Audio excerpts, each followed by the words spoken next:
couple of months ago I was mugged while being out.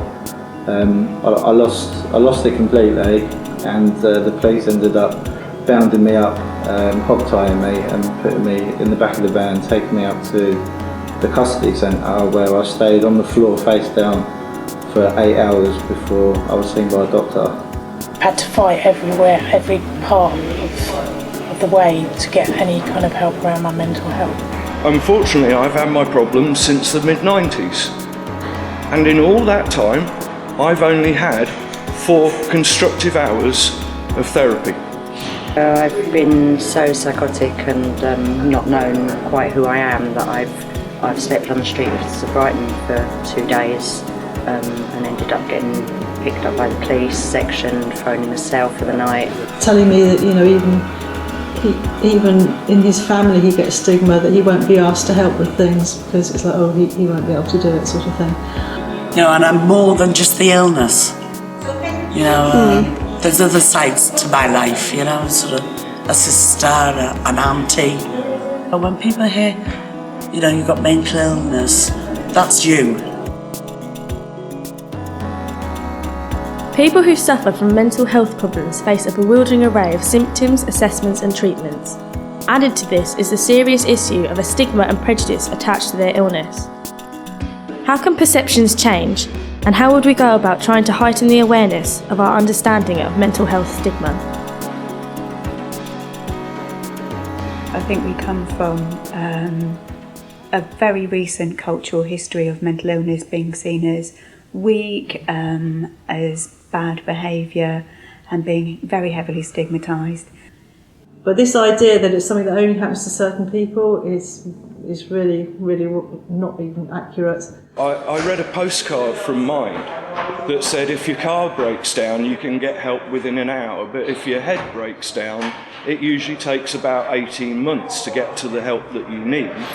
I had one person who said his friend's girlfriend, on learning that he had mental health, didn't want her boyfriend to associate with him anymore because she thought her boyfriend would, I don't catch it, or become mentally ill through association. And he said it was a taboo subject in his own family even. I think people with mental health issues get called bums, and it's like we don't want to go out to work and move forward with our lives. I've got an example that I wanted to give you. I took my little girl swimming a couple of months ago to in Brighton, and because I was a prolific self-harmer in the past, they asked me to either cover up or leave, which I thought was a bit, which I took as discrimination against obviously people with mental health problems. It's still the case that if someone goes for a job, they won't often say they've got mental health problems because they just think, well, I won't get the job, and how can anyone prove that was why they didn't get it? I think stigma greatly affects the recovery of young people. Most young people that struggle to come to us in the first place, the reason they struggle to come is because of stigma. And they're, oh no, I don't want to see you, oh, you know, they're going to think I'm mad, is basically what I hear most of the time. I'm not seeing you, people say I'm mad. It seems that men are less likely to present to a GP and say, I have depression. I think they're more likely to say I've got a backache or stomachache or headache or my libido's gone, where women are more likely to go to their GP and say, I think I'm depressed. Do you think there's a level of self-stigma in that case, like people with mental health issues feeling that they can't talk to other people because they feel that they'll be judged by? Do you think there's that side to it, or do you think that... Yeah, I went through a phase where I didn't want to ask for help because I suffer with, like I said, EID, and statistically 75% of everyone with it is female, and I didn't really want it to be known because I would have felt a bit emasculated by it. It's like the group that I'm in, I'm the only male there, and it does make me feel emasculated, but I have to do it because it is to help me manage my disorder. So I think there are a lot of preconceived ideas about mental health services, and sometimes when people come in to see us, they are really worried that we're going to do something to them, that we're going to do something bad. We're going to take away their freedom. That's what's the real major worry that people have, that if they confide in somebody about their mental health issues, so what's happened is they're going to be placed under a section and bundled into hospital, which really hardly ever happens. Traditionally, I think we're raised to have very, very low expectations of anyone with a mental illness. We might be brought up to think that someone with a mental illness can't be lucid or clear, can't make decisions, can't have a relationship or a career or a family, and all of those things are very much untrue. But the stigma is incredibly powerful, often at a very deep level inside people, and deeply affects many people's lives.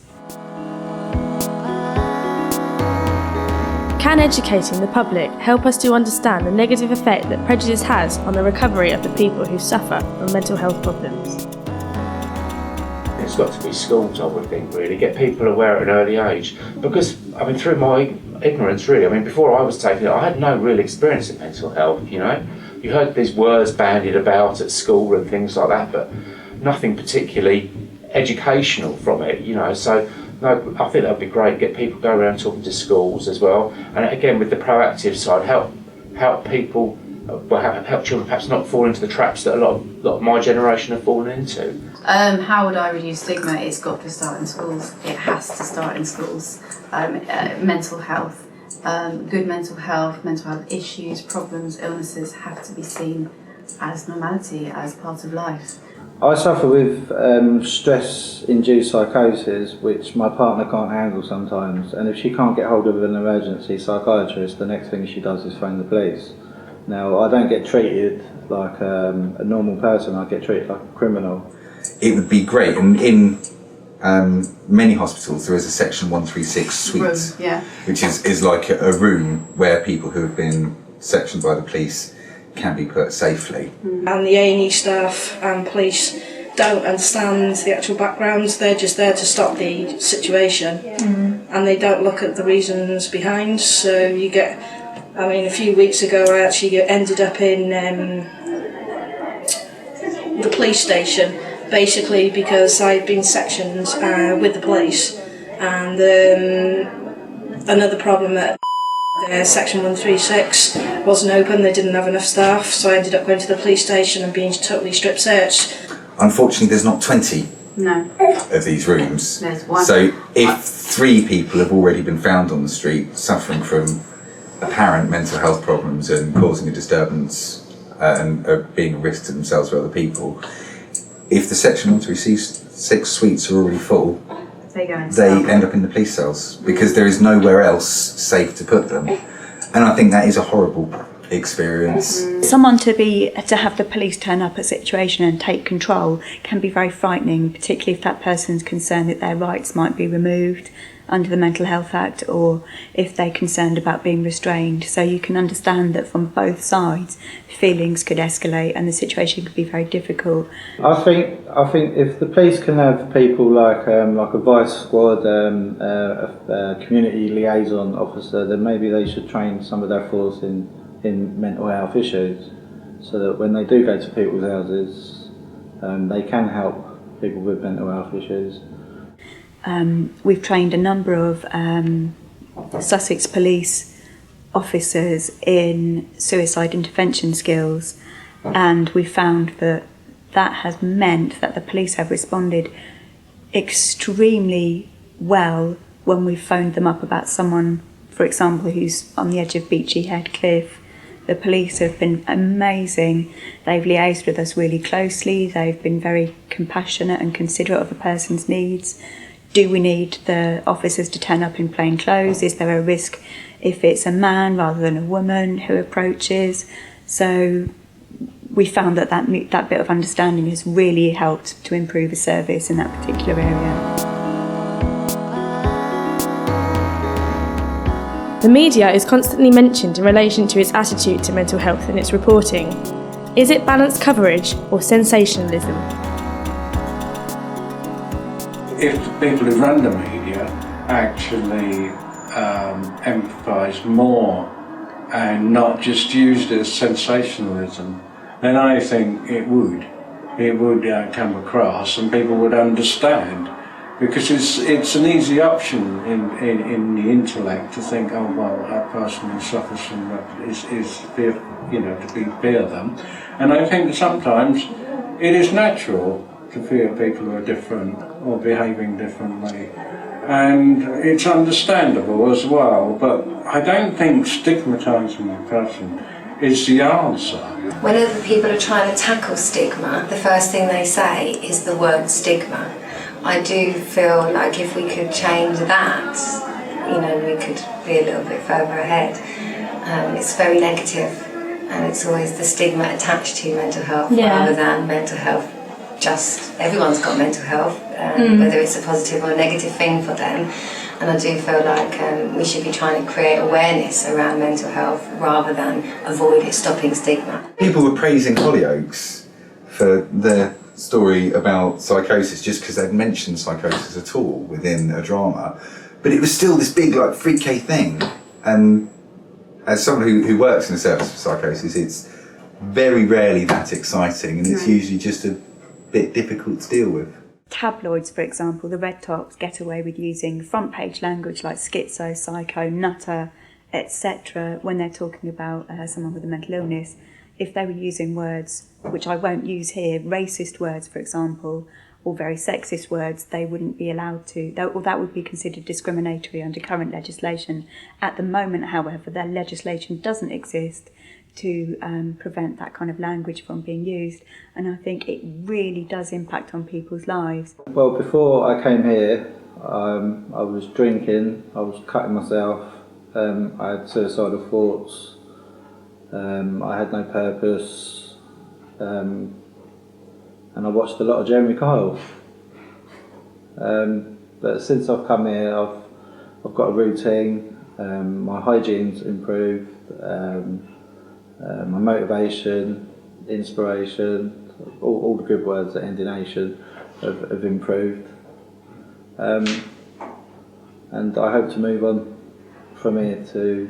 I want to stay in the third sector. I had an abusive childhood, so I'd like to be able to mentor children or young adults that have had the same problems as I've grown up as a child. And that's how I want to move forward with my life. But 6 months to a year ago, I didn't have no idea what I wanted to do with my life. It's funny that this is an afterthought for me, but the other thing I wanted to say is that I have a diagnosis of an anxiety disorder. I see a psychiatrist, I have medication, and I've had some really terrible times with my mental health. I'm sitting here talking to you happily about my mental illness, whereas I might not have done that 10 years ago. And I do think that over particularly the last sort of 10 or 12 years, I've been fully in the system. I've used the hospital service, I've used the outreach services, I now go to the day centres, so I'm still using the services, but I have seen them change an awful lot for the positive, and we've just got to keep our fingers crossed and hope that that continues and that the cuts don't actually affect that, because I think we were doing really well. We've been doing brilliantly. There are other approaches, there are other ways of talking to people that actually pay them a lot more respect. And if that understanding is shown, I think you will find that the drugs bill will come down, the therapy bill might go up in the short term, but eventually that will come down, because as more people get to come through the situation more efficiently, if we can look at it that way, then you will have more people out in society that will definitely defeat the problem of stigma. I guess what I'm saying is that maybe each of us needs to look inside and see what stigma there might be and how we can gently kind of wash it away or open it up to something else.